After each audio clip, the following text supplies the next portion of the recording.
ہر قسم کی توفیق اور طاقت وہ اللہ کی طرف سے ہے.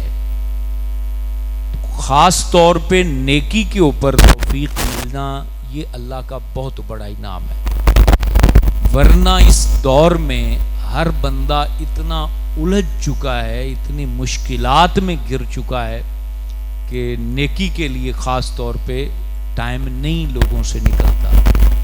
یہ توفیق کی ہی صورتیں ہیں کہ کئی لوگ 10 کلومیٹر سفر کر کے پہلی صف میں نماز پڑھتے ہیں, اور کئی لوگ جو ہیں وہ 10 قدم سے مسجد میں آخری وقت میں بھی نہیں آ پاتے. تو یہ اللہ کی توفیق ہی ہے نا, جس کو اللہ چاہتا ہے یہ توفیق دیتا ہے.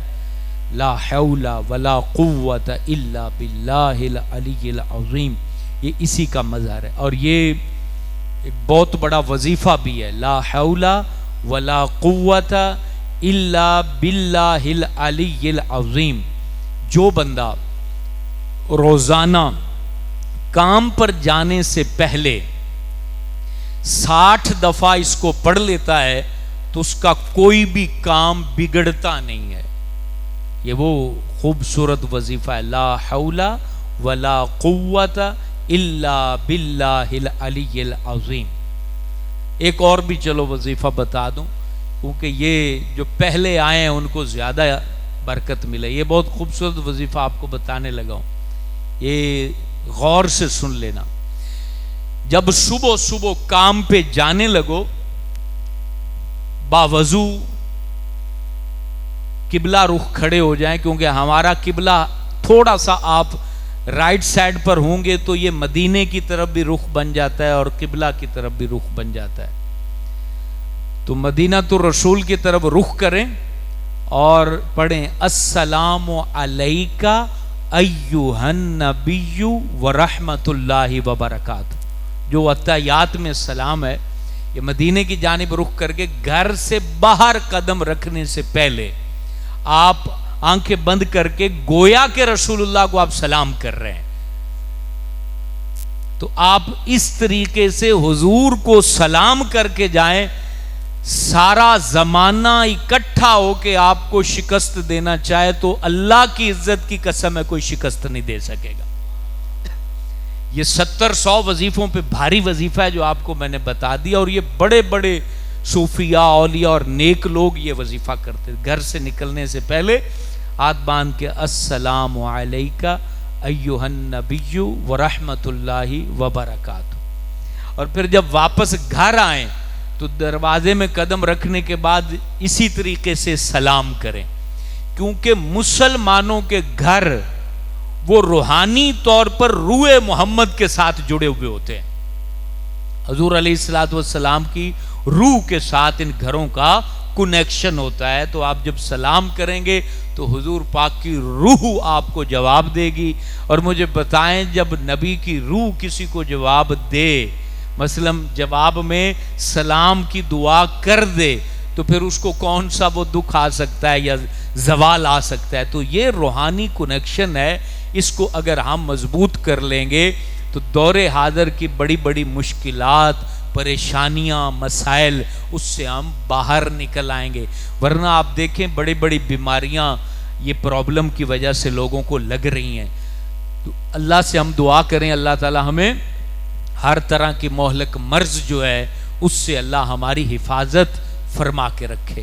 تو 60 دفعہ لا حول شریف اور 1 دفعہ حضور کی بارگاہ میں یہ سلام, یہ آپ اپنا معمول بنا لیں. مقصد آپ نے ناشتہ کر لیا ہے, آپ کو پتا ہے کہ آپ نے 10 منٹ بعد گاڑی یا موٹر سائیکل نکالنی ہے, تو اس وقت آپ یہ لا حول شریف پڑھنا شروع کر دیں. 60 مرتبہ 5 منٹ میں آپ پڑھ لیں گے لا حول ولا قوت الا باللہ. منڈی جا رہے ہیں تو آپ صبح صبح یہ پڑھ کے نکلیں, دکان پہ جا رہے ہیں پڑھ کے نکلیں, جاب پہ جا رہے ہیں پڑھ کے نکلیں, پڑھنے جا رہے ہیں پڑھ کے نکلیں. تو انشاءاللہ تعالی آپ کو اچھائی کی اللہ توفیق دے گا اور آپ کے اوپر کسی کا وار نہیں چلے گا. اور پھر حضور کی نگاہوں میں بھی اپنی ذات کو پیش کر کے سلام پیش کریں اور پھر اللہ کے سپرد ہو جائیں انشاءاللہ تعالی. اچھا, ایک اور تیسری بات, یہ بھی بہت ضروری ہے, چلو یہ ریلیٹڈ ہیں تو یہ 3 باتیں میں نے آپ کو بتا دی ہیں، یہ بہت ضروری ہیں آپ سب کے لیے، میرے لیے بھی.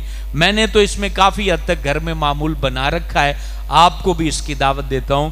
آپ اپنی زوجہ کو، بیوی کو، یا آپ بچے ہیں تو اپنے ماں باپ کو یہ ضرور سکھائیں کہ کوئی بھی بندہ آپ کا گھر سے نکل رہا ہے تو فی امان اللہ و رسولہ، یہ لفظ اپنے اوپر فرض کر لیں. یعنی بچے کو بھیج رہے ہیں، وہ دور سفر پہ جا رہا ہے، کہاں بھی جا رہا ہے، قریب جائے تو اور بھی اچھا ہے، جہاں بھی جائے تو یہ لفظ ماں اپنے بیٹے کو، باپ اپنے بیٹے کو، اور اسی طرح بیوی اپنے شوہر کو، شوہر اپنی بیوی کو، بہن کو، بھائی کو، یہ چیزیں لازمی بولیں گھر سے نکلتے ہوئے، فی امان اللہ و رسولہ، کہ میں نے تمہیں اللہ رسول کی امانت میں دے دیا. اب مجھے بتائیں، امانت میں خیانت تو عام بندہ نہیں کرتا، تو اللہ امانت کی حفاظت کتنی فرمائے گا. ٹھیک ہے، اب بازار جا رہا ہے، شوہر بالخصوص یہ یاد رکھیں، بیوی کی دعا شوہر کے حق میں بڑی قبول ہوتی ہے. ہمارے ہاں یہ رواج نہیں ہے، یعنی بیویاں شوہر کو جو ہے نا وہ دعا دیں، شوہر بیوی کو دعا دی. اس رشتے میں ہم بہت زیادہ کوتاہی کا شکار، یہ بہت زیادہ دعا قبول ہوتی ہے. ترقی یافتہ گھروں میں آپ عموماً یہ چیز دیکھیں گے، اس میں اس کا آغاز ایک نیک بیوی سے ہوتا ہے. یہ بات یاد رکھیں، بیوی نے شوہر کو دعا دے کے بھیجا ہوگا یا پیچھے سے دعا کی ہوگی.